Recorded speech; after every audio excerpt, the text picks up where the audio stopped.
Bom dia, hoje é dia 22 de março de 2021 e nós estamos aqui para começar as atividades externas do Ecoar Convida.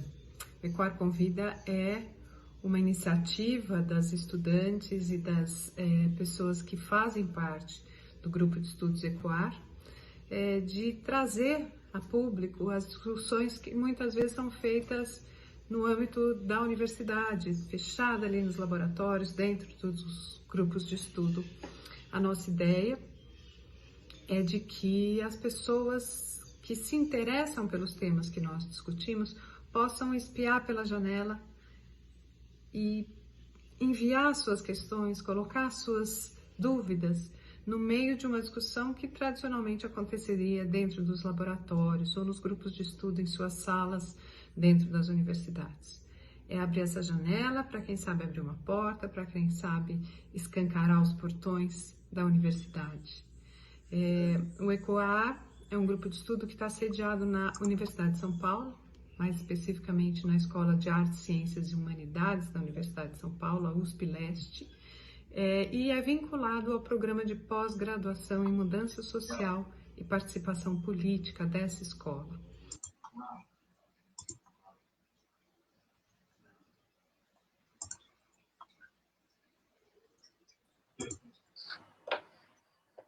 Bom dia, gente. Bom dia. Sejam todas e todos e todes bem-vindos aqui. Estamos nós, Diane, André e Beth, representando o ECOAR, né? E estamos muito contentes de iniciar essas atividades aqui de 2021. Querem dar um oizinho? Se vocês quiserem. Bom dia, sejam bem-vindas, bem-vindos, bem-vindos. Recomeçamos, hoje com a Beth, e vamos lá, vamos começar. Bom dia a todas e todos. É uma honra estar aqui hoje, né, com a Beth, que foi minha professora lá na graduação, depois foi minha professora no mestrado. Estar aqui com ela hoje é muito gratificante, é uma honra. Bem-vinda, Beth. Obrigada, André. Obrigada, Renata, Diane. Um bom dia a todos, todas e todos que nessa segunda-feira de manhã estão aqui para dialogar um pouquinho com a gente. A honra é toda minha de agora concretizar minha participação no ECOAR como integrante, não só como alguém que assiste, e de ter pessoas com quem eu aprendi a ser professora aqui do lado. Isso é maravilhoso, é fantástico. Então, espero aí fazer uma fala, apresentar para vocês um pouquinho do projeto que eu estou desenvolvendo no pós-doutorado, e debater um pouco sobre essa forma de pesquisar, né? Muito bem, Beth, já vou deixar você aí pronta para conversar com a gente, né? Esse ano é mais um ano que a gente está aí enfrentando de muita dor e tristeza, especialmente para nós brasileiras e brasileiros aí. Por esse motivo, acho que nós aqui do ECOAR, a gente prevê sempre muita reflexão, muita resistência, muita luta, mas muito afeto, né?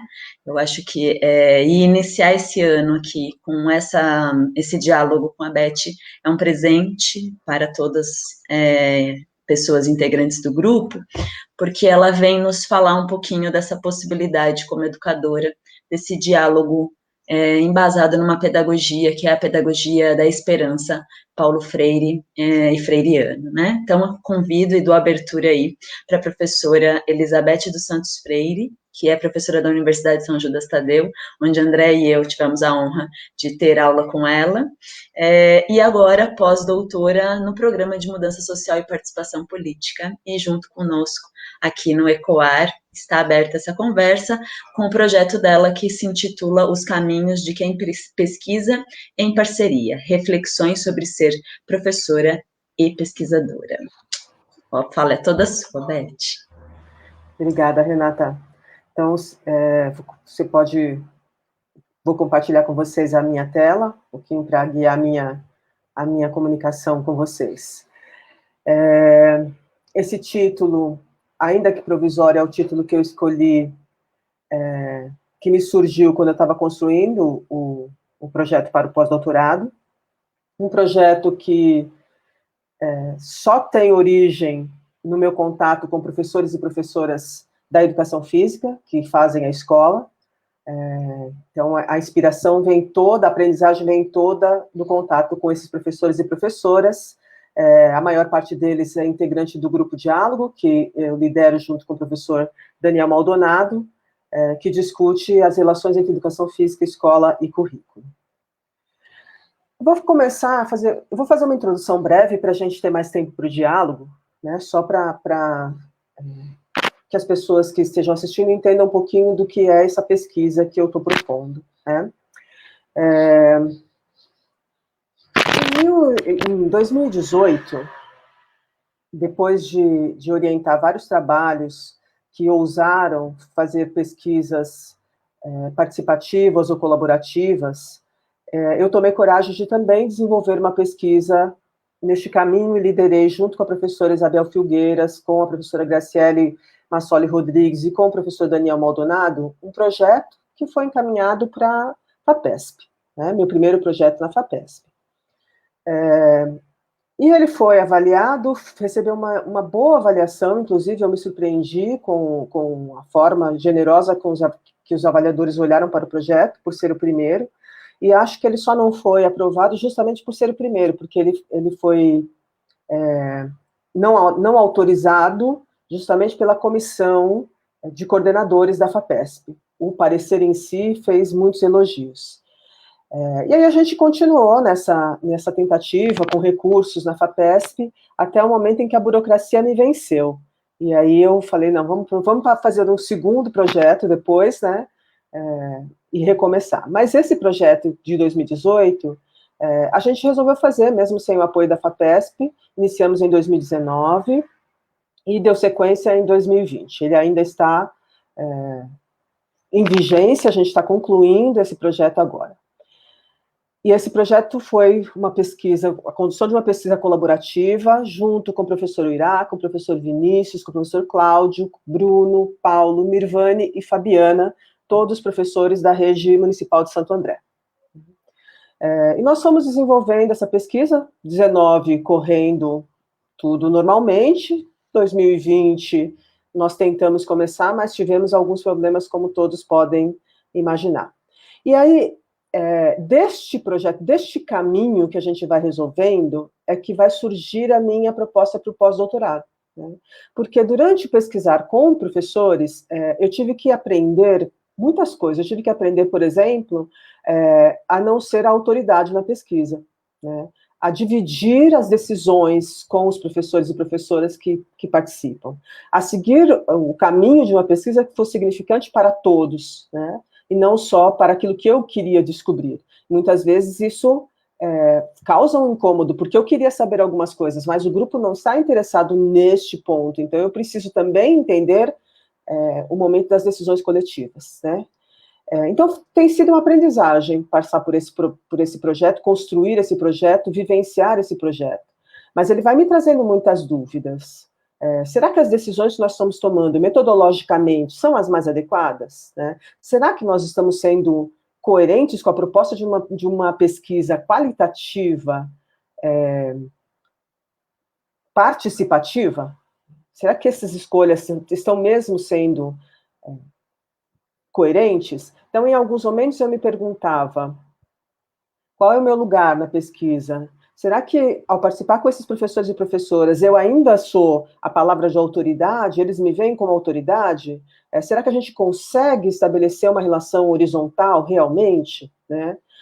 E mais do que isso, o que é que essa pesquisa, qual o significado dessa pesquisa para esses professores e professoras?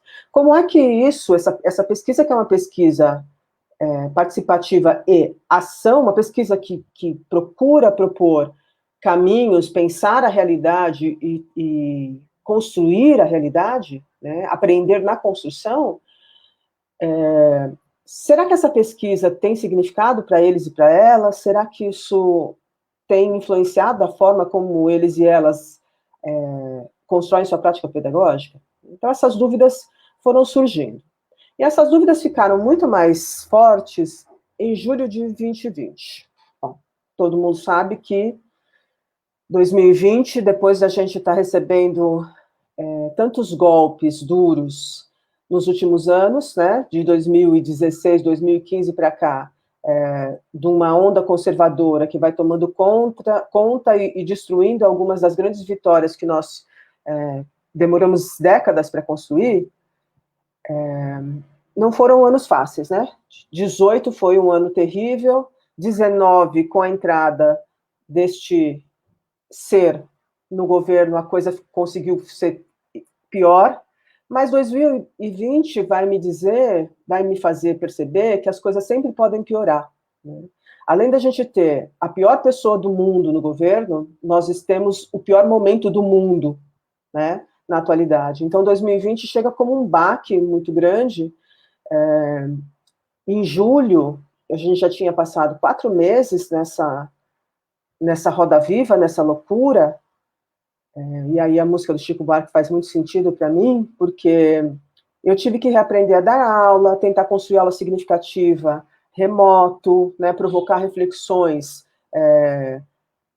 o tempo todo, dialogar com professores e professoras que no seu cotidiano estavam sendo agredidos constantemente, vendo os nossos políticos mostrarem todo o seu desrespeito pela população. Então, foi um período muito difícil, né? Acho que cheguei em julho de 2020 muito cansada, muito exausta, muito triste, ansiosa, não vou dizer depressiva, acho que não cheguei a ficar nesse ponto. Mas aí, antes de julho, no finalzinho de junho, o nosso projeto, que vinha sendo tocado junto com esses professores e professoras, que tinha sido interrompido por alguns meses por conta de toda a dificuldade da pandemia, ele foi retomado. E no diálogo com eles, aquelas dúvidas ressurgiram, mas, além das dúvidas, vinha esperança, vinha sentido.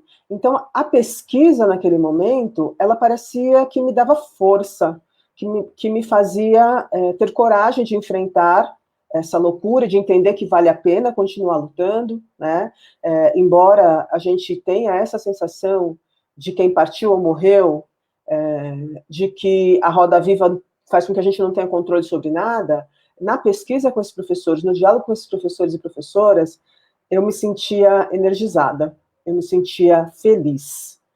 E todas essas dúvidas que surgiam da pesquisa não faziam ela menos importante, muito pelo contrário, tornaram ela ainda muito mais significante para mim, porque nesse momento, assim, de uma hora para outra, num fim de semana, pensando sobre o projeto, assistindo a reunião que o nosso grupo fez, eu falei, eu preciso pesquisar isso, eu preciso me entender na pesquisa, eu preciso entender essa pesquisa, o que é isso que me dá energia para agir, né? E nesse final de semana eu pensei, eu preciso pesquisar sobre pesquisar. Eu quero pesquisar o significado da pesquisa. E eu só conheço uma pessoa de perto que poderia entender o que eu quero dizer e que poderia me acompanhar.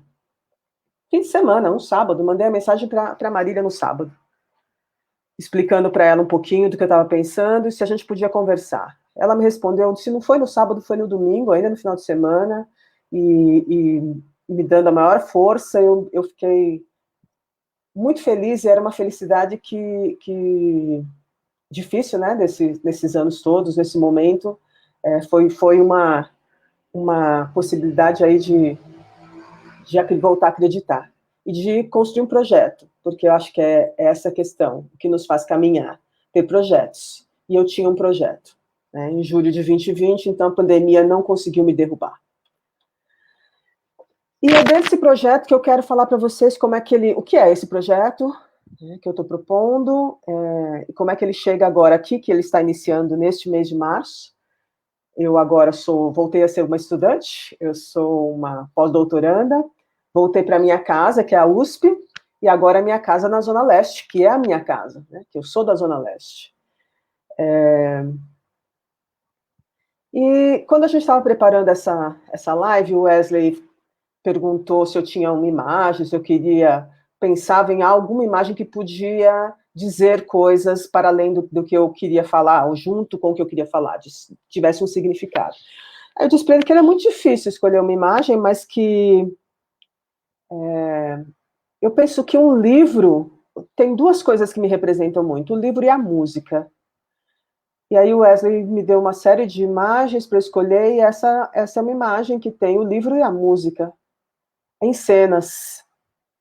Como se o livro e a música construíssem cenas da minha vida. Eu achei que tinha tudo a ver com o projeto que eu elaborei, né? Que é um projeto que parte do meu desejo de tomar consciência do meu inacabamento,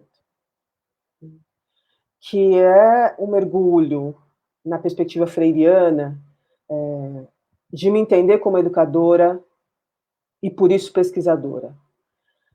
Então, ele diz, aqui chegamos ao ponto de que talvez devêssemos ter partido, do inacabamento do ser humano. E aí ele vai dizer, nessa frase, ele está dizendo que talvez a obra dele, devesse ter partido da apresentação do que é o inacabamento do ser humano, porque é esse inacabamento que é a origem de tudo, né?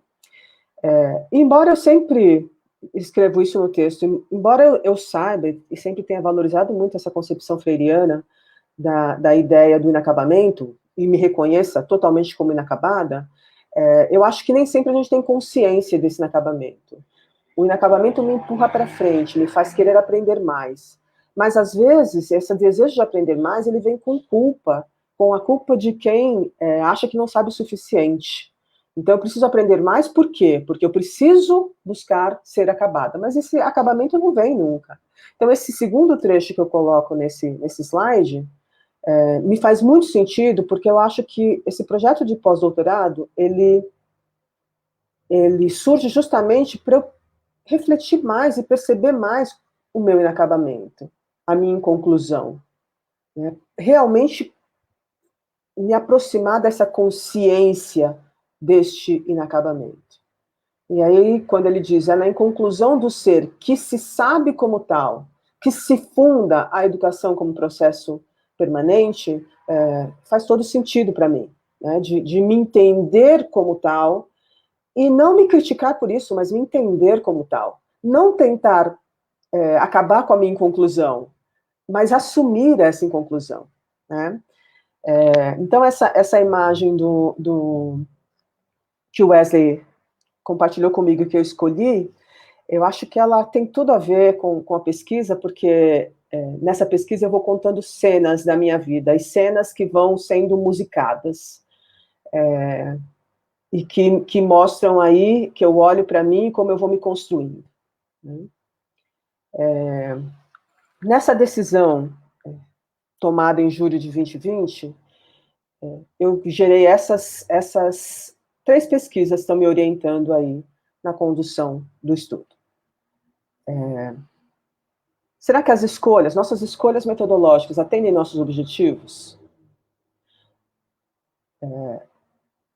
Professores e professoras, quais as implicações e os significados de pesquisar para eles e elas?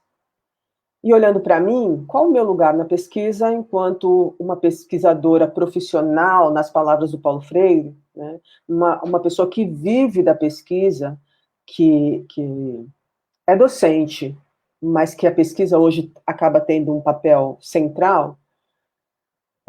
Qual o meu lugar nessa pesquisa final? Como é conduzir uma pesquisa em parceria e fazer essa reflexão a partir de dentro? Então, esse projeto vai sendo construído dessa maneira e me mostra a necessidade de eu olhar para a minha história, mais do que isso, de eu respeitar a minha história. Os objetivos desse projeto, então, são compreender como o currículo da educação física se efetiva na escola. Esse objetivo é o objetivo de uma pesquisa, da pesquisa que é contexto, né? A pesquisa que nós estamos desenvolvendo, eu, junto com esses 7 professores e professoras, ela é o meu contexto de pesquisa. Mas o que eu quero estudar é o modo de pesquisar e as suas implicações. E aí os 2 outros objetivos situam melhor o que eu quero, né? Eu quero compreender o significado de pesquisar a própria prática em parceria para professores e professoras participantes. E eu quero me compreender na pesquisa e refletir sobre os modos de fazer pesquisa coletivamente. E os significados disso para mim. Então, para isso eu preciso, sendo uma pesquisa em que eu me pesquiso, em que eu sou parte da pesquisa, eu preciso me mostrar, eu preciso me entender, eu preciso reconhecer e valorizar a minha história. E é isso que eu tento fazer nesse texto, num texto que que vem lá de dentro, que vem lá como se eu estivesse falando para mim. Eu acho que, na verdade, é isso. O texto eu estou falando comigo mesma. Eu estou contando para mim, eu estou olhando como eu percebo partes da minha história. E, nesse momento, onde é que o inacabamento faz sentido, né, me entender na pesquisa o inacabamento, é porque, com 54 anos, eu me dou conta que durante toda a minha carreira, como professora e como pesquisadora, eu tentei seguir modelos dos outros. Eu tentei olhar para o que as pessoas faziam e me comparar e sempre me julgar inferior ao que os outros estavam fazendo. Sempre entender, eu preciso atingir esse nível. Eu preciso atingir o nível deste pesquisador, daquela pesquisadora, deste professor, dessa professora. E tomar consciência do meu inacabamento, reconhecer a minha história e entender que não adianta eu querer copiar ninguém, que eu tenho que fazer, que eu tenho que entender que a minha forma de construir meu conhecimento e a minha carreira, ele é único, ele é próprio, e não vai servir, nem tem que servir de modelo para ninguém. E aí eu coloco essa música, e ontem, construindo essa apresentação, essa música faz muito sentido para mim, do Gonzaguinha, já há algum tempo. Eu gosto muito do Gonzaguinha, mas eu resgatei essa música, acho que faz um ano só. E quando o que ele diz aí sobre o ser coletivo, sobre a impossibilidade de você ser sozinho, nesse individualismo que a gente vê o tempo todo, em que as pessoas acham que têm as respostas para tudo, que podem resolver, que querem ditar a vida dos outros, como os outros têm que viver, essa música faz muito sentido, né? E quando eu estava escolhendo, preparando essa apresentação, eu pensei, nossa, mas eu estou fazendo um pós-doutorado e eu vou citar uma música popular, mais uma música popular, e não um grande pensador. Parece estranho, pode parecer estranho para alguns, e acho que se fosse algum tempo atrás eu não faria isso mesmo, sabe? Mas isso é a minha cara, porque eu cresci num momento, eu me tornei jovem num momento em que eu vivia na periferia de São Paulo, no extremo leste de São Paulo, sem nenhuma oportunidade sem nenhum equipamento cultural, sem nenhum céu, sem nenhuma biblioteca, né? No extremo leste, sem nenhum asfalto. Lá eu tinha a escola, era o único lugar onde eu podia construir cultura, era na escola. E na escola, com professores que fizeram muito, que fazem muito sentido para mim, que me tornam quem eu sou. E nessa escola, eu só tinha o contato com os livros, o contato com os professores e a música. E essa música do Gonzaguinha mostra a riqueza da música popular como construção política. Eu me construí politicamente com base nas músicas populares brasileiras. Eu tive a honra de ouvir, de cantar a música dessas pessoas. E por que essas pessoas não podem, então, estar no meu trabalho acadêmico? Foram eles que me fizeram refletir e pensar o que eu penso hoje. Então, hoje eu tenho certeza que eu sou uma construção de tanta gente, eu levo tanta gente comigo, em mim, e isso é muito bonito, mas ao mesmo tempo em que essa música fala de levar, de quantas pessoas eu tenho pessoas comigo, eu nunca estou sozinha, ela também me mostra como é bonito seguir os caminhos onde bate bem mais forte o coração. E qual é o meu caminho? Onde é que o meu coração bate mais forte? É por isso que essa música faz muito sentido para mim, e nesse momento nesse trabalho, ela tem que estar aí. Não tem nenhum outro filósofo que eu possa colocar que diga mais sobre mim do que esse trecho dessa música, porque nesse momento eu olho para a minha história e eu vou seguir os meus passos, inspirada, levando cada uma das pessoas que me ensinaram, cada uma das pessoas que eu li, mas eu vou seguir o meu caminho, né? E o meu caminho é um caminho de quem teve que chutar a bola e sair correndo atrás, né? E nenhuma oportunidade, nem na graduação, nem no mestrado, nem no doutorado, eu pude planejar tudo com calma, mergulhar na teoria para depois ir a campo. Eu sempre que tive que ir a campo, correndo atrás da bola. A bola vai primeiro, e aí eu tenho que dar um gás para correr. E isso tem implicações, né? Quando eu comecei o meu mestrado, eu já era mãe, eu já tinha 6 anos como professora na escola, eu já tinha que trabalhar 40 horas por semana, eu não podia ficar o dia inteiro lendo como seria, não sei se ideal, né? Mas como seria importante para a formação acadêmica de uma pessoa, de um pesquisador. E quando eu terminei o mestrado, eu já era mãe do Caio e da Luísa. Eu comecei mãe do Caio e eu terminei mãe do Caio e da Luísa. Então, a minha vida continuava, mas eu não ia parar de estudar por conta disso. Eu sou mulher, pobre, nordestina, mas eu não podia parar de estudar por isso. Muito pelo contrário, era o que me fazia continuar. Então, eu continuei chutando a bola e correndo atrás. Meus orientandos sabem disso. Meus orientandos vêm querendo fazer coisas que eu não entendo. E aí eu vou dizer para eles, não, você não vai fazer isso porque isso não é meu projeto e porque isso eu não entendo. Eu digo para eles, olha, vamos, vocês querem fazer? Então vamos. Mas saibam que eu não tenho total domínio disso. Todos eles sabem, nenhum deles tem a falsa ideia de que a Beth sabe tudo, né? E assim vai, nesse percurso, e o pós-doutorado também é assim. Então, essa pesquisar em parceria, construir uma pesquisa participante, que é hoje a forma como eu vejo, eu fui aprendendo no percurso. Eu não sabia muito bem o que era uma pesquisa participante. A Valdilene me ensinou muito sobre a pesquisa participante, mas eu não sabia. Eu não sei se sei ainda, mas eu comecei a fazer. E a gente tem construído e eu estou aprendendo no meu percurso, porque é assim que é a minha vida, né? Correndo atrás da bola. E era preciso eu me reconhecer, e nesse trabalho eu tento mostrar, pelo menos, eu não sei se eu mostro quem eu sou realmente, mas eu mostro como eu me vejo hoje, né? E esse é um trechinho desse projeto que mostra o sentido que eu vejo na pesquisa. A Marília foi uma das principais pessoas que me lembrou, que me mostrou, que falou sobre o papel do pesquisador na pesquisa, que o pesquisador é um instrumento de pesquisa também, né?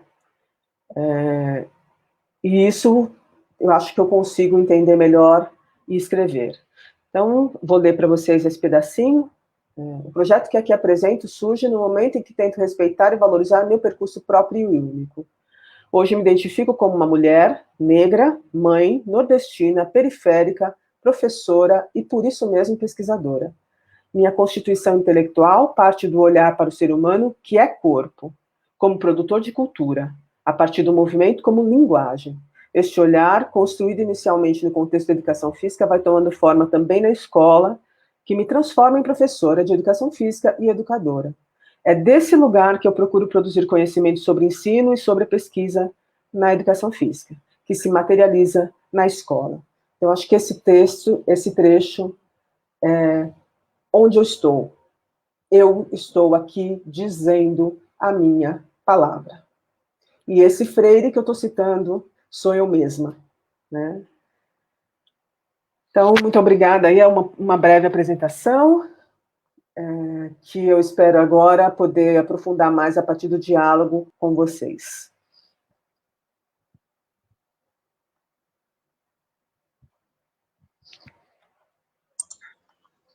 Obrigada, Beth.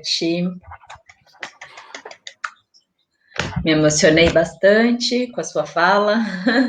Como eu tinha até falado antes da gente começar aqui a conversa, né?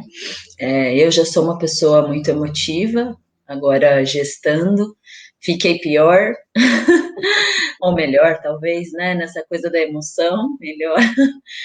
Canceriana, né? Então tem a água está sempre muito presente. E e acho que você fala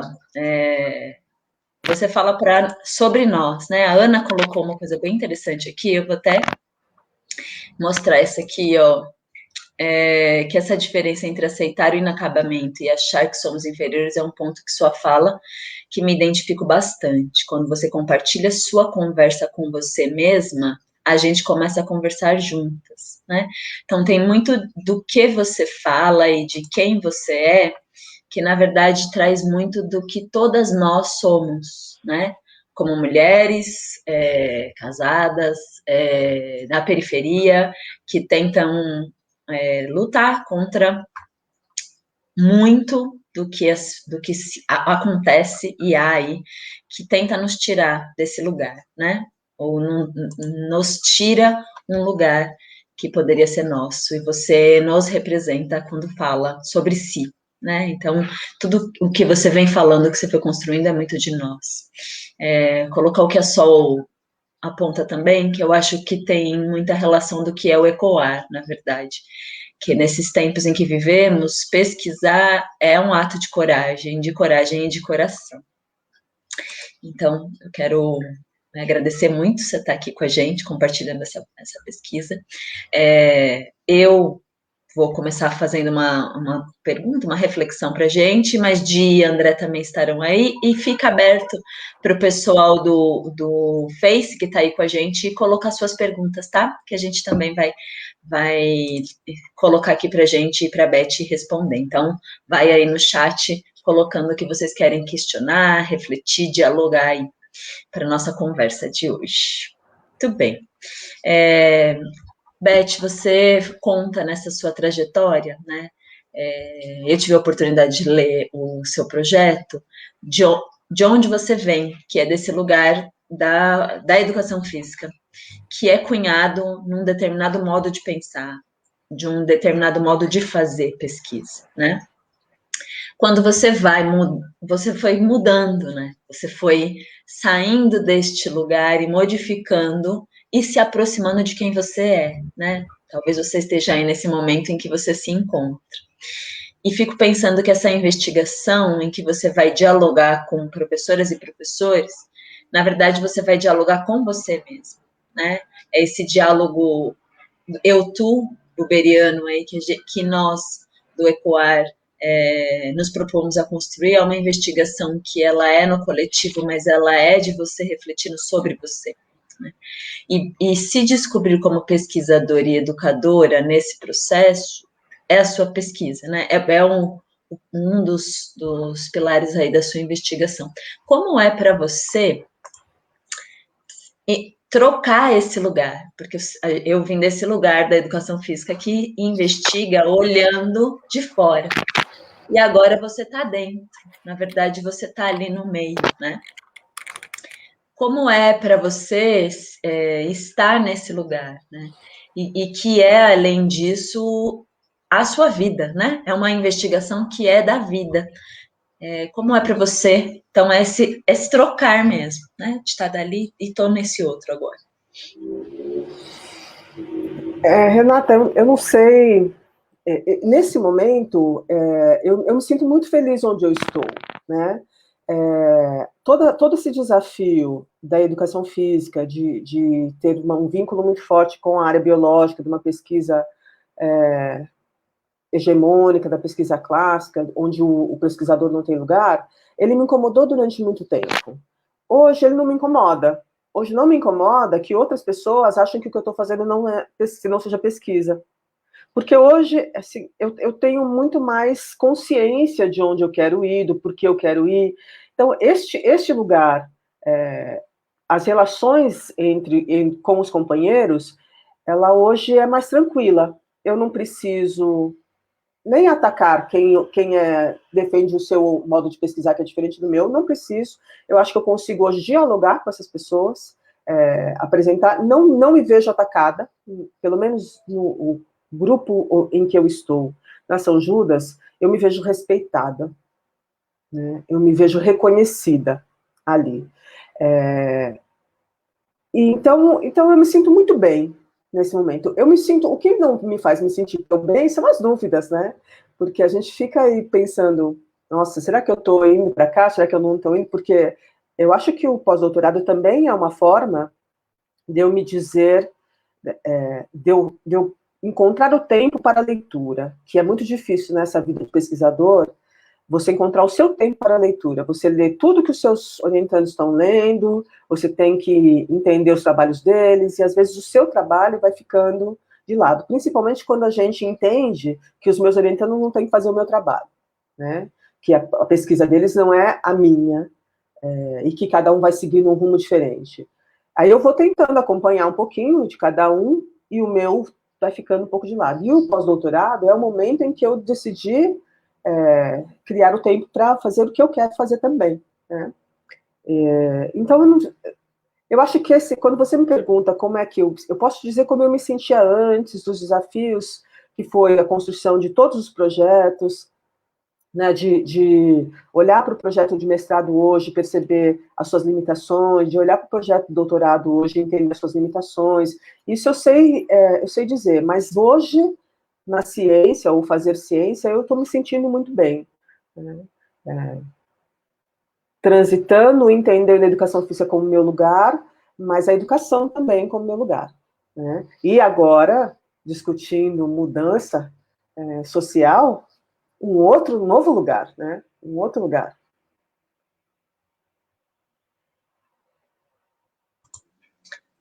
Pode ir, André.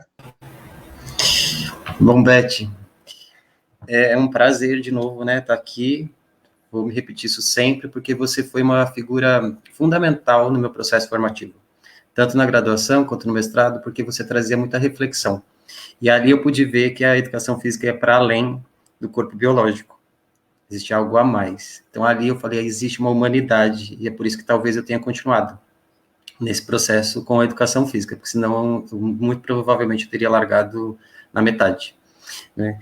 E eu acho que não são dúvidas, mas tem coisas que você traz na sua fala que a gente já reconhece, né, de cara, a sua humildade, a sua honestidade, a sua disponibilidade de escuta com seus alunos, com seus orientandos. Eu pude acompanhar bastante o seu processo, né, de como você orienta. Fiz parte, um curto período de tempo lá no grupo com vocês, estudando currículo. Então, é muito gratificante ter você perto, mesmo, assim, porque você você dá essa oportunidade de escuta para todos. Você estuda, você deixa os seus orientandos livres. E agora você está livre no seu pós-doc, né? E a gente muitas vezes não sabe lidar com a liberdade que nos é dada dentro da pesquisa acadêmica, né? Eu vim assim também desse percurso, e agora no doutorado eu estou tendo a liberdade. Aí você fala, tá, mas o que eu faço a partir de agora? Tá, eu tenho a liberdade, eu vou para onde? Porque até então eu fui condicionado a pensar desta forma, e agora eu tenho que descobrir esse meu jeito de como eu organizo as coisas. Estou nesse processo de descoberta também.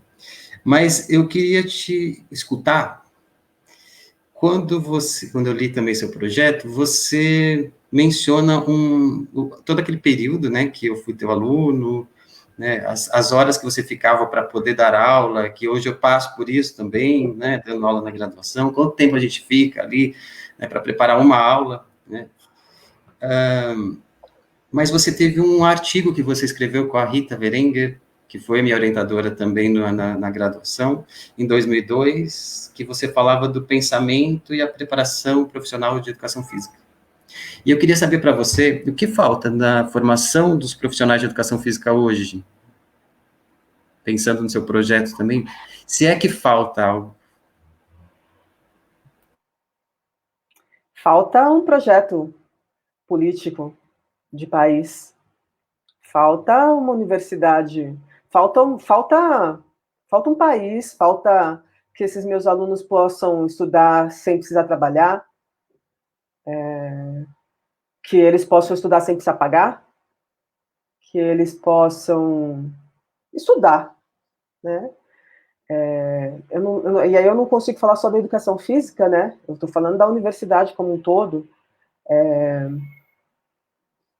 só a gente olhar, André, que país do mundo civilizado tem esse tipo de ensino superior, né? que país civilizado um jovem trabalha o dia inteiro e vai estudar à noite? Tudo bem, a gente tem que construir a nossa história, mas a gente está construindo a nossa história andando para trás. A gente teve um processo de valorização e que eu vi logo depois, assim, eu comecei em 98, em 2000 e pouco, né, você foi um dos primeiros que eu dei aula, mas em 2000 e pouco a gente teve um projeto que começou a trazer muitos jovens da periferia, muitos jovens sem condição, sem renda, para fazer a universidade. E eu vi quanto para esses estudantes na universidade privada, inclusive, com bolsa, avançaram e puderam construir formas mais justas de viver, né? Mas não é essa a realidade que a gente tem.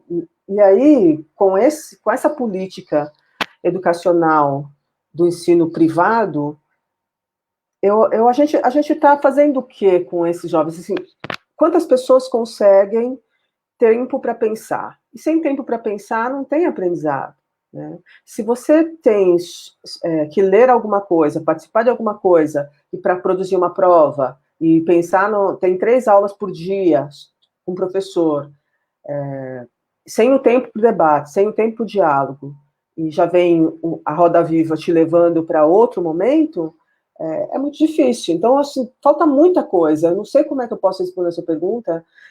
Posso tentar olhar assim, vamos pensar para hoje, o que está acontecendo fora do mundo ideal. Então, o Brasil não é um lugar ideal para você estudar, mas ainda assim é possível fazer bons trabalhos e ver algumas pessoas superarem essas dificuldades? É possível. E é por isso que eu continuo, é isso que me faz querer fazer isso. Então, eu sei que no ensino remoto, eu sento diante do meu computador com um monte de quadradinho preto, com nomes, que para alguns, aquilo que eu estou falando não tem sentido. Mas tem alguns que dialogam comigo.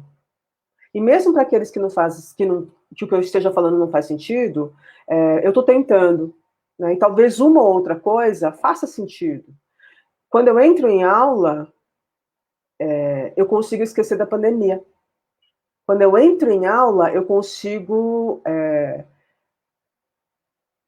entrar nesse mundo do diálogo, e a gente tem pessoas dialogando comigo, e participando, e apresentando, e tendo a discordância e a concordância, e isso faz sentido. Então, nisso eu acredito, isso é o que tem, né? O que falta muita coisa, mas isso tem. Então, já fico um pouco mais animada em continuar, porque eu ainda acredito que, embora seja projeto de muitos destruir tudo isso, não vão conseguir.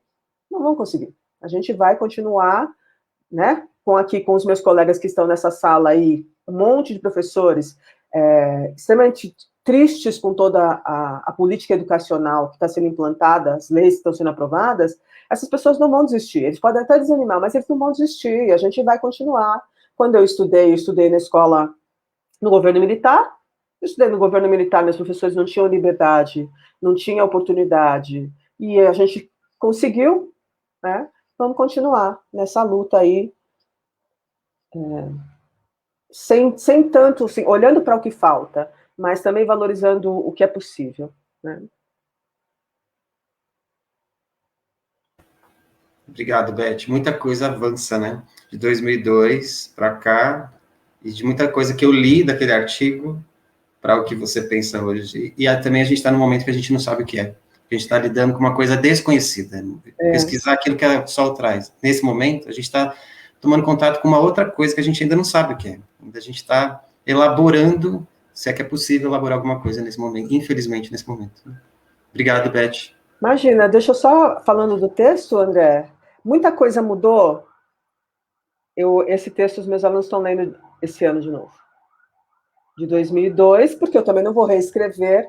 Eu acho que alguma coisa mudou, mas não foi tanto assim, não.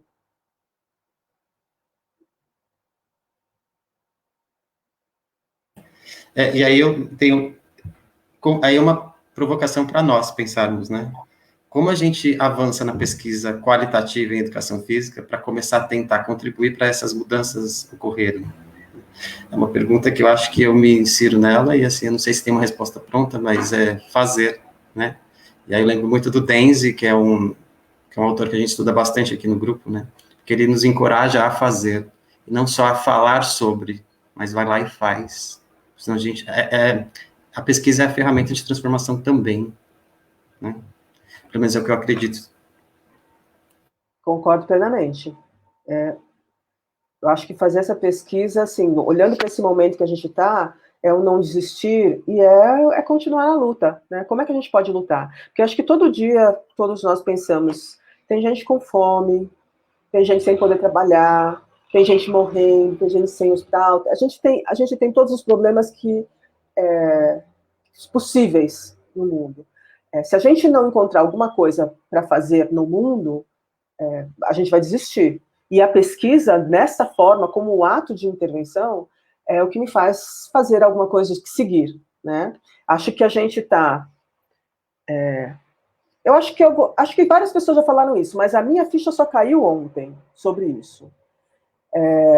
Por que não se combate a pandemia? Por que a gente está 1 ano depois, sem plano? Meu marido fala isso, 1 ano depois eles não conseguem se planejar para isso, para pensar em anestésicos e para intubação, 1 ano e está assim. Por que não? Porque a gente está no caos que o Cazuza já apontava. Esse caos é o melhor para eles, porque eles façam o que eles quiserem. A gente não pode, quem é responsável não vai para a rua para se manifestar nesse momento. A gente pode ir para a rua com 3.000 pessoas morrendo todo dia? A gente não pode, por mais que a gente queira, né? Então, este caos, não vale a pena combater a pandemia, porque esse caos permite que eles aprovem tudo que passa no Congresso hoje, né? E a gente está nesse momento de mãos atadas. O que a gente pode fazer? A gente pode estar aqui dialogando, a gente pode fazer nossa pesquisa, a gente pode ajudar quem está precisando, quem está morrendo de fome, mas o que mais, né? Eu não sei, essa pergunta eu me faço, eu também não tenho essa resposta.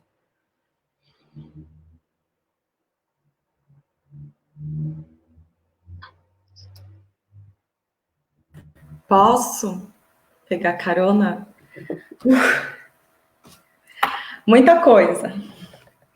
Primeiro, eu queria pegar carona no que o André falou, e essa resposta me pegou bastante, essa fala agora, Beth, que para além da educação física, enquanto a gente continuar escutando que esse espaço da universidade não é nosso, porque a gente precisa trabalhar e quer estudar, enquanto a gente não inverter onde o problema está e não colocar a gente continua enxergando o problema em quem quer estudar e precisa trabalhar, e não na estrutura de expulsar quem quer trabalhar e não quer estudar desse espaço, eu acho que a gente não caminha. Então, para além da educação física, e claro, eu estou falando aqui também com uma pessoa que não se formou em educação física nesse grupo, uma pessoa que veio da história e atua com teatro, e minha formação em teatro foi completamente informal. E aí, a minha pergunta vai nesse sentido, Beth. Primeiro, eu queria dizer que foi muito importante parar e ler o seu trabalho, que cada vez que eu paro para ler um trabalho que começa com a biografia da pessoa, eu me reorganizo como pesquisadora, de alguma forma. É como se eu entendesse que eu posso fazer isso, posso me olhar e dialogar comigo para estar nesse espaço. E que, no seu caso, esse reorganizar também veio como pessoa e como mulher. Então, queria agradecer. E aí, tem uma parte do seu trabalho que você conta o movimento que aconteceu de te chamarem para um grupo de teatro. E como isso modificou a sua trajetória. E aí, entre tantas coisas, eu me identifiquei com isso. E agora, na sua apresentação, isso voltou um pouco. E eu queria falar um pouco sobre isso, mas antes eu fui aqui, enquanto você falava, tentar lembrar de uma parte do livro do Carlos Rodrigues Brandão, que eu lembrei também muito dele, porque você fala tanto do Paulo Freire, e sua história está localizada em um momento que ele está falando também. Quando ele fala do movimento de educação de base, ele caracteriza assim: do ponto de vista pedagógico, o objetivo tenderia a ser o de colocar a serviço das classes populares os instrumentos políticos do saber e da reprodução do saber, a educação, a ciência, a arte, os meios de comunicação de massa, a tecnologia da organização política, de modo a fortalecer, incorporando o que lhe falta, a própria cultura popular e as suas formas endógenas de transformação e luta. Quando você coloca trechos de músicas da cultura popular, isso é um convite também para entrar nesse espaço da universidade. Quando a gente lê um trabalho que tem trechos da cultura popular, a gente abre mais uma porta de ingresso a esse espaço da universidade. Então, eu acho que essa sua decisão mais uma vez, mais um ato político dentro do seu trabalho. E aí, o que eu queria te perguntar, com base em tudo isso, é como você vê o papel da educação não formal como aliada da educação formal dentro das escolas, com um trabalho realizado por professoras, até pensando no campo da educação física e pensando no que você fala em alguns momentos sobre o quanto o teatro, nesse outro espaço de educação não formal, te deu sobre o seu corpo que a própria educação física não tinha dado. É isso. Diane, muito obrigada pela pergunta. Nossa, quanta coisa, hein? Quanta coisa aí que você falou. Eu tenho estado tão mergulhada na escola, no espaço do escolar, né, que eu conheço, vou ser sincera com você, eu conheço pouco da questão fora da escola. Eu acho que é preciso conhecer mais. Eu sei que tem muita coisa acontecendo fora, e ainda bem que está acontecendo fora, mas realmente eu não tenho domínio do quanto das ações todas estão sendo construídas, a não ser os meus próprios alunos que trazem por estarem atuando em ONGs. Então, o semestre passado eu orientei um TCC de um rapaz que a vida construiu a carreira dele toda em ONGs, com projeto educacional do esporte, mas com outras ações sociais também. Então, eu conheço um pouco disso a partir dessa ação das pessoas na sociedade civil. Talvez agora isso precise ser feito mais, né?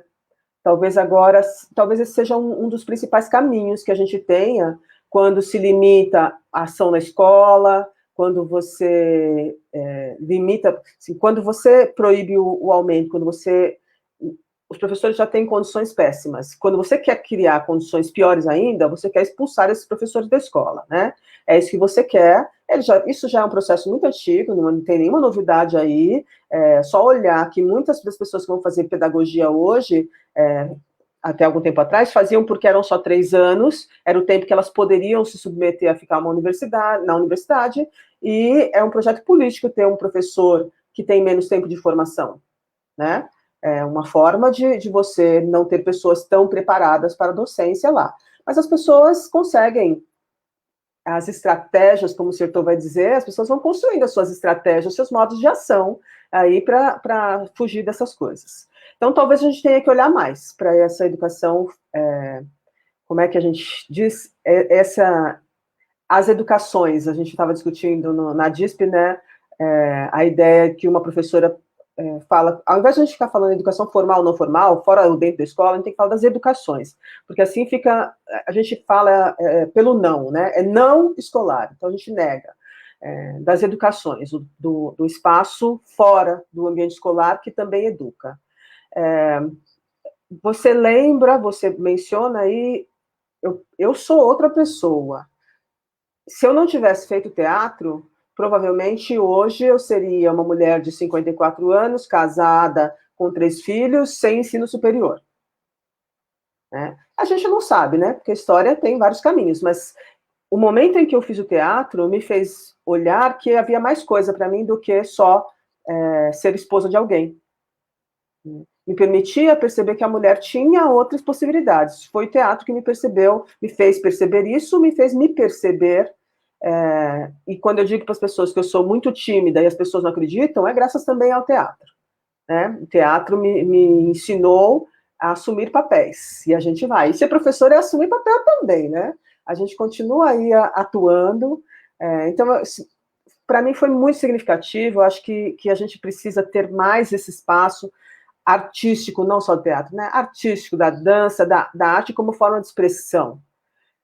A música que aparece aí era a minha forma, a forma que eu tinha acesso de expressão cultural, de expressão social, e que formou a minha forma de pensar. muitas pessoas tinham acesso, cada um tem a sua forma de interpretar a música, de usar, eu construí a minha forma, mas o papel da música hoje é fundamental. Eu fico um pouco preocupada, eu não quero ser, eu fico olhando, né, não quero ser como a Elis Regina canta, negar o novo, que o novo sempre vem, que o novo às vezes não tem espaço na grande mídia, mas assim, eu sinto muita falta de mais músicas que cantem a vida, que critiquem a realidade e que falem. Eu vejo pouco espaço para isso, infelizmente, poucas pessoas ocupando esse espaço, né, da música como expressão e manifestação social, cultural e política, né. Eu não sei se eu consegui te responder, não, Diane, porque é uma pergunta com muita coisa, né? Eu fui por um caminho, mas acho que poderia ir por vários outros, né? Eu acho que essa pergunta é um desejo da gente ir juntas pesquisando. Vamos lá, vamos lá. Eu vou colocar umas perguntinhas aqui do pessoal no chat, lá no Face, tá, Beth? Tá joia. Vou com algumas, vou começar pela da Ana. Beth, como está sendo esse momento da pesquisa de si, com pesquisar com o coletivo? Como si e coletivo estão dialogando? Ana, por enquanto o coletivo, eu estou dialogando com o coletivo, eu, Beth, dialogando comigo e com o coletivo, olhando os vídeos dos nossos círculos de cultura. Então, nós fizemos 4 círculos de cultura, e nesses círculos de cultura eu fui dialogando com eles têm um momento, alguns deles estão aqui no chat, inclusive, em que eu pergunto para eles, vocês conseguem me ver para além da professora pesquisadora? O que eu digo ainda é autoridade? Vocês conseguem questionar o que eu digo? Ou vocês, por ter sido eu a dizer, vocês acham que está certo, né? Então, eu fiz esse diálogo com eles no Círculo de Cultura e apareceram algumas coisas, e eles são para mim, eles são muito explícitos, né? A gente sabe qual é a resposta, dizem, é muito difícil questionar o que você está dizendo, eles ainda têm um respeito à autoridade, assim como o André e a Renata manifestaram aqui, pela nossa relação, né? Pelo nosso contato, todo esse respeito está presente. Dialogando comigo, olhando para mim, eu penso que, embora tenha às vezes, essa horizontalidade não permaneça o tempo todo, eles sabem que a hora que eles tiverem alguma coisa que eles queiram me dizer, eles podem dizer. E de vez em quando eles falam. De vez em quando eles falam. Eu acho que no contato, talvez a gente consiga mais adiante, quando eles entenderem, como diz o Paulo Freire, quando eles superarem, quando eles perceberem que me superam, talvez eles consigam se entender na mesma autoridade que eu, né? Alguns deles ainda não percebem. Eu percebo bem que muitos deles, que em muitas coisas eles me superam, né? E que a gente pode ter um diálogo mesmo, de horizontal. Mas, para isso, eu acho que vai mais tempo com o grupo, mais tempo deles refletindo sobre como eles me veem nessa história, e como é que eu vou refletir. Acho que é um desafio. Eu estou começando a pesquisa agora, ainda preciso, agora sim, ler muita coisa, ler o que já tem sobre isso, quem são os pesquisadores que já perceberam esse desafio da horizontalidade aparecendo no grupo. Agora eu acho que eu devo mergulhar no diálogo com outros, com os meus pares outros, para conseguir de novo olhar para mim e de novo olhar para o grupo, né? Não sei, Ana, acho que esse é um desafio, porque eu fico pensando se eu não estou sempre falando só comigo mesma, né? Se eu estou ouvindo, se eu estou fazendo a escuta no coletivo, e tentando me policiar nesse sentido. Então, esses são os desafios. Tem uma coisa que eu menciono no trabalho, mas ainda não está aprofundado, né? Tem um dos encontros em que eles vão falando, e eu sou pesquisadora, e por trás do que eles vão falando, eu vou percebendo um monte de coisa que eu queria abordar, mas esse não é o centro do que eles querem falar naquele momento. São coisas que estão ali, e que eu vou olhando e eu fico pensando, será que posso eu construir a minha reflexão sobre isso que eles falaram e analisar? São perguntas que eu me faço. teve um momento em que, depois da discussão, eles falaram sobre currículo, e aí, no finalzinho, eu fiz um encerramento, já vem aí, já mostra bem o vício de pesquisadora, de professora. Eu vou fazer a síntese do encontro Círculo de Cultura. Será que precisa ter síntese no Círculo de Cultura? Mas eu fiz. E aí eu fiz e fui dialogando com eles, tentando mostrar para eles coisas que eu estava percebendo e que talvez eles não estavam percebendo. Por exemplo, a gente critica tanto um currículo oficial, eles criticam, o tempo todo eles vão falando, criticam esse currículo oficial, mas em alguns momentos alguém fala assim, eu me surpreendi quando eu cheguei na cidade de Santo André e não tinha um currículo. Como assim uma rede como Santo André não tinha uma base para eu me inspirar? Então essas coisas aparecem. E aparecem depois também, outras, na fala de outras pessoas. A gente quer, mas a gente não quer. E aí, no final, eu quis mostrar isso para eles. Aí eu fico pensando, mas será que eu tinha que mostrar isso para eles naquele momento? Será que ao fazer isso, eu não inibo outras falas deles? Então, esse diálogo comigo mesmo é que vai surgindo. Até que ponto eu me posiciono ou eu não me posiciono? Eu sou parte do grupo, eu preciso falar, mas eu preciso entender que a minha fala, por ser ainda autoridade, pode conduzir o olhar deles. Então, é tremendamente difícil isso. Eu ainda não sei qual é o caminho. Esses são os desafios, Ana. Beth, a gente tem uma outra pergunta aqui da Cláudia Pacífico, que ela está perguntando se você pode falar um pouco mais sobre as questões políticas e a pesquisa participativa. Como você lida com isso? Oi, Cláudia, saudade de você. Eu estou aqui olhando para o vazio que você me deu na sua defesa, aquele ambiente sábio ecologicamente que persiste sozinho, sem precisar de ninguém fazer nada por ele, sabe? Ele está lá ainda, vivinho, firme e forte. Eu acho que a questão da relação entre pesquisa participativa e política, eu aprendo com vocês, né? Eu vou entender, assim, eu acho que as meninas, o pessoal que leu o André, que leu o meu trabalho, vai perceber isso, né? Eu falei no texto. Durante muito tempo eu resisti a fazer pesquisa participativa. Por quê? Porque você depende do outro. Você não faz sozinho, você tem que fazer em coletivo. E o tempo do coletivo é diferente do seu tempo. E eu sou uma pessoa que gosta de controlar tudo. Né? Sempre gostei. Então eu resisti muito a fazer isso, principalmente porque eu não queria fazer uma coisa mal feita, né? Como será que é fazer isso? Eu acho tremendos desafios. Vou, não vou, meus alunos não conseguem fazer, mas meus alunos mostraram que eles conseguem fazer em 2 anos, sabe? E aí eles foram me fazendo mudar. Eu aprendi sobre a relação entre questões políticas e participativas. O que eu aprendi foi nas bancas, como, por exemplo, no seu trabalho, foi orientando o trabalho dos meninos e das meninas que vão fazer essa luta. Ser professor, vou ficar repetindo Paulo Freire, à toa, assim, né? Parece, não é para banalizar essa ideia de que é ato político. É ato político, ponto, a gente sabe disso. Então, a sua ação na escola, ele é um ato político, e a pesquisa participativa permite que a gente mostre, que a gente faça da pesquisa também o ato político, né? E a gente faça política juntos, a universidade e a escola. E aí, isso que a gente está tentando fazer, né? Os professores fazem política o tempo todo, eu quero fazer política com eles. Né? Então, eu vejo que a ação de empoderar, não de se empoderar, né?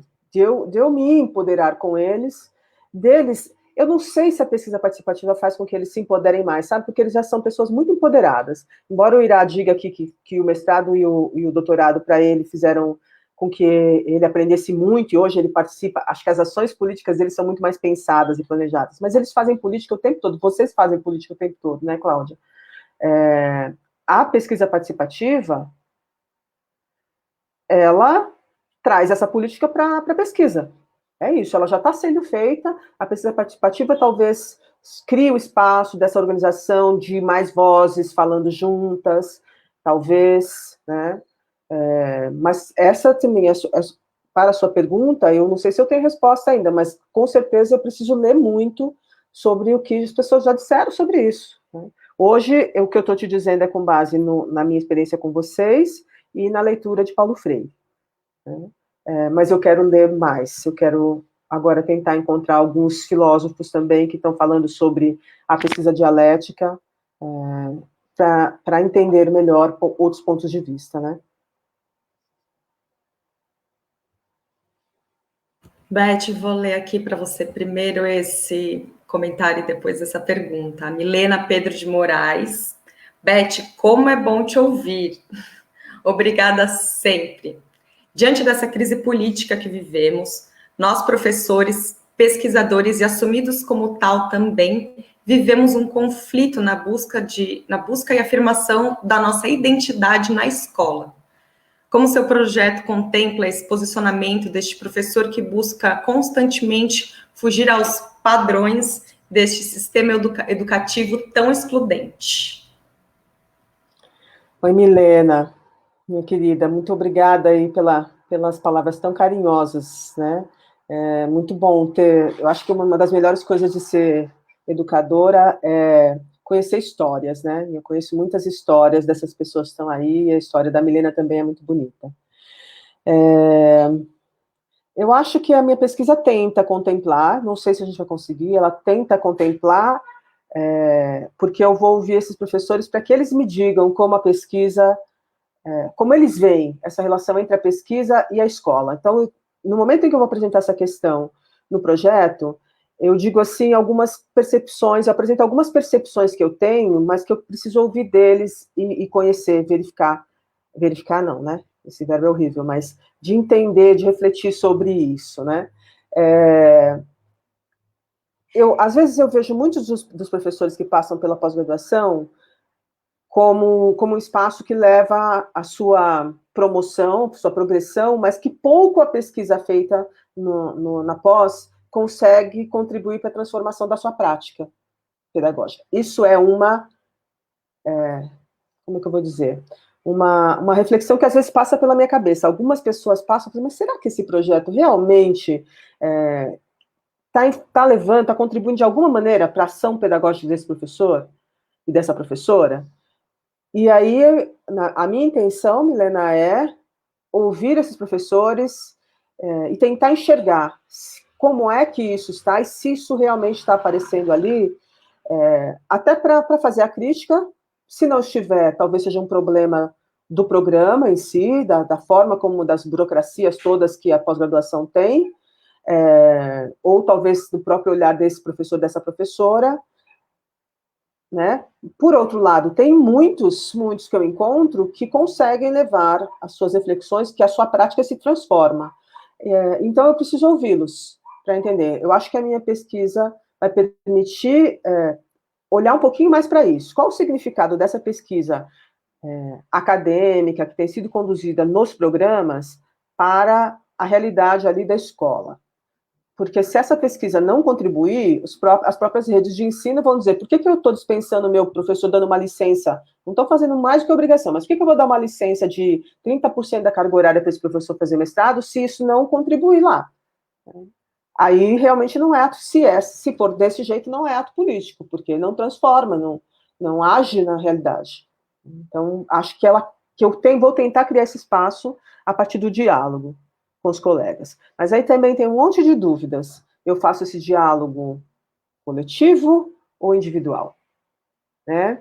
A gente fez tudo coletivo agora, mas será que nesse momento não seria interessante conversar individualmente? Porque essa é outra questão que a pesquisa tem mostrado. As pessoas não dizem tudo que elas querem dizer no coletivo. Tem algumas coisas neste coletivo, nesse círculo de cultura, que as pessoas pesam, porque eu também nem sei se deveria dizer, né, gente? Se você disser tudo que passa pela sua cabeça, para todo mundo que está ali, pode ser que crie um conflito e o grupo não consiga avançar. Então, não sei. São reflexões ainda a serem amadurecidas, diálogo, mas é diálogo entre pessoas que têm sentimentos, que têm características e que podem, ora, ir para o confronto, ora, não ir. Né? Então, a gente tem que olhar para tudo isso. Por isso é que, às vezes, eu penso, não, eu acho que eu vou fazer o individual, ou talvez eu faça as duas coisas. Primeiro o individual e depois o coletivo. Ou, sei lá, primeiro o coletivo, depois o individual. Decisões a serem tomadas.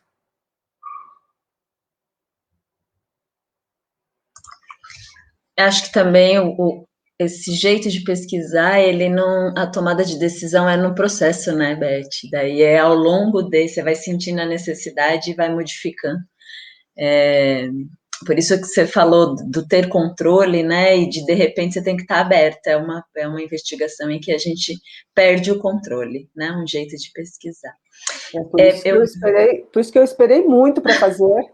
Agora acho que eu tô entendendo que dá para perder o controle, para deixar o controle, deixar fluir. Vamos ver se eu consigo.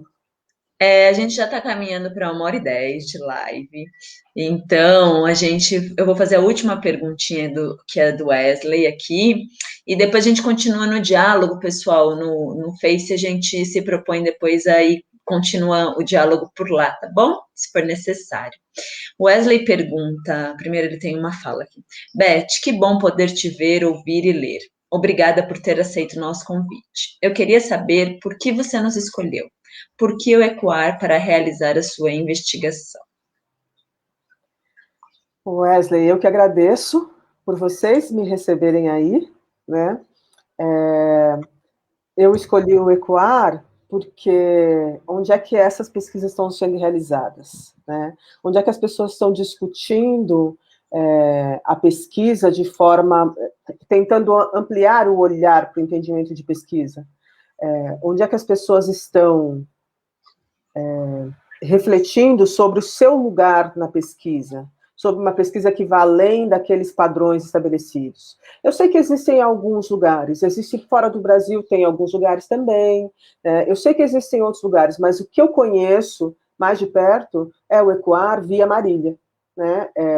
Eu escolhi, não dá para negar que ter tido contato com a Marília durante mais de 20 anos, de conhecê-la, de perceber, de ouvir as coisas que ela fala, de ter dialogado com ela, e no diálogo com ela ter me transformado, me fez entender, me fez olhar para a pesquisa de uma forma diferente. Então, eu procurei quem está olhando para a pesquisa de forma diferente. Né?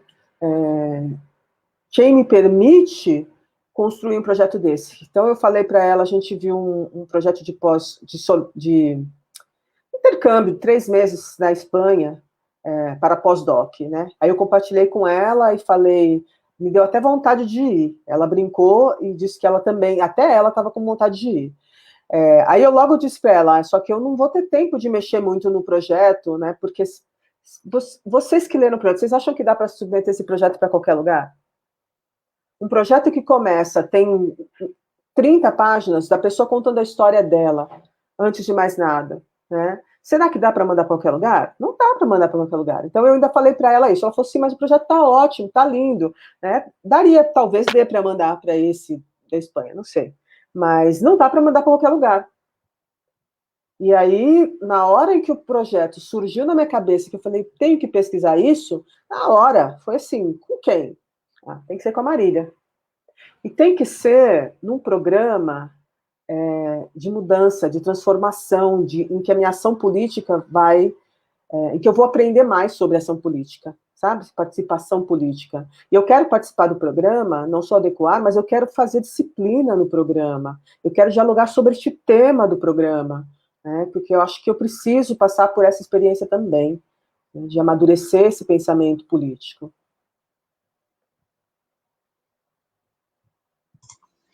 Muito bem, gente. Eu queria agradecer de coração para a Beth estar aqui, terminando com uma fala da Kátia, que Paulo Freire, sempre necessário em tempos tão sombrios, tornou-se a arma por excelência para combater o obscurantismo em que estamos, e mais do que arma, estrada e mangueira, fruto, sombra e oxigênio, né?